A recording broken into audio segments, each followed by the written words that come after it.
मेरे मोहतरम भाइयों, सबसे पहली बात, 3 हालतें। ये पहला हल है आप लोगों का क़याम, आप लोगों का रुकू और आप लोगों का सजदा। ये जितने लोग जिसको एजोस्पर्मिया हो जाए, उसके अंदर स्पर्म है ही नहीं, स्पर्म काउंट 0, जिसके स्पर्म काउंट बढ़ते ही नहीं, कुरान में मेरे मोहतरम भाइयों और बहनों इसका बेहतरीन हल ज़करिया अलैहिस्सलाम की सूरत में अल्लाह ताला ने हमें बतलाया।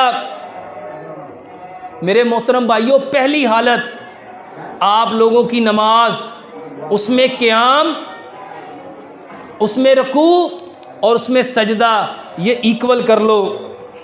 यानी जितना आपका क़याम हो उतना ही रुकू करना है और उतना ही सजदा करना है।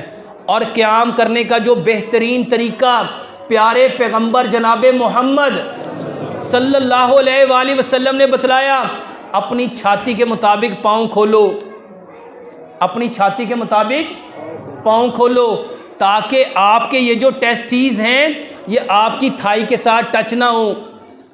अपने पाँव अपनी छाती के मुताबिक खोलो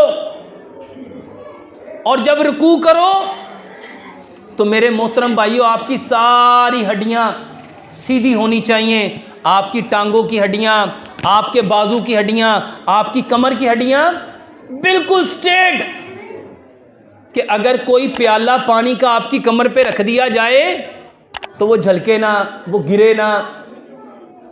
और सजदा, लंबा सजदा करो, लंबा क़याम करो, लंबा सजदा करो और लंबा रुकू करो। मेरे मोहतरम भाइयों, ये क़याम नहीं है, ये क़याम नहीं है। जितना लंबा क़याम करोगे अल्लाह तुम्हारी नस्लों को क़यामत तक कायम कर देगा।